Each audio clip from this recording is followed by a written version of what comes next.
ইরানে বিক্ষোভের সময় আটক তরুণ এরফান সুলতানের মৃত্যুদণ্ড কার্যকরের খবর ঘিরে নতুন করে উত্তেজনা তৈরি হয়েছে। এরফানের ফাঁসি কার্যকর করা হলে তেহরানের শাসকদের বিরুদ্ধে কঠোর পদক্ষেপ নেওয়ার হুমকি দিয়েছেন মার্কিন প্রেসিডেন্ট ডোনাল্ড ট্রাম্প। সম্প্রতি ইরানের কর্তৃপক্ষ জানায় তারা যুক্তরাষ্ট্রের সঙ্গে আলোচনার জন্য পথ খোলা রেখেছে। ডোনাল্ড ট্রাম্পও বলেছিলেন সম্ভাব্য একটি বৈঠকের ব্যবস্থা করা হচ্ছে। তবে এই আলোচনার আশ্বাসের মধ্যেই 2000-এর বেশি মানুষ নিহত ও এক বিক্ষোভকারীর মৃত্যুদণ্ডের খবর প্রকাশ হয়।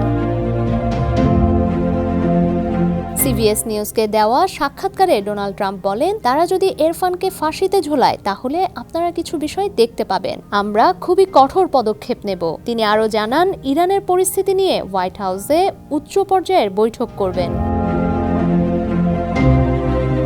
ইরানে কাজ করা মানবাধিকার সংস্থা হেঙ্গাও জানিয়েছে 26 বছর বয়সী এরফান সুলতানিকে বুধবার ফাঁসি দেওয়ার প্রস্তুতি নিচ্ছে ইরানি প্রশাসন। বিক্ষোভের সময় গত বৃহস্পতিবার তাকে আটক করা হয়। পরিবারকে মৃত্যুদণ্ডের বিষয়ে জানানো হলেও বিচার প্রক্রিয়া ও অভিযোগের বিষয়ে কোনো তথ্য দেওয়া হয়নি বলে অভিযোগ করেছে সংস্থাটি। হেঙ্গাও অর্গানাইজেশন ফর হিউম্যান রাইটসের প্রতিনিধি আওয়ার শেখি বিবিসিকে বলেছেন, আমরা এত দ্রুত কোনো মামলার নিষ্পত্তি হতে দেখিনি। মানুষকে দমন করতে ও ভয় ছড়াতে সরকার তাদের জানা সব কৌশলই ব্যবহার করছে। ইরানে চলমান বিক্ষোভ দমনে মৃত্যুদণ্ডের আশঙ্কায় গভীর উদ্বেগ প্রকাশ করেছে আন্তর্জাতিক মানবাধিকার সংগঠনগুলো।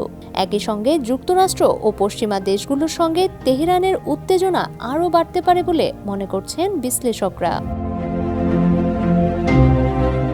ডেস্ক রিপোর্ট, সমকাল।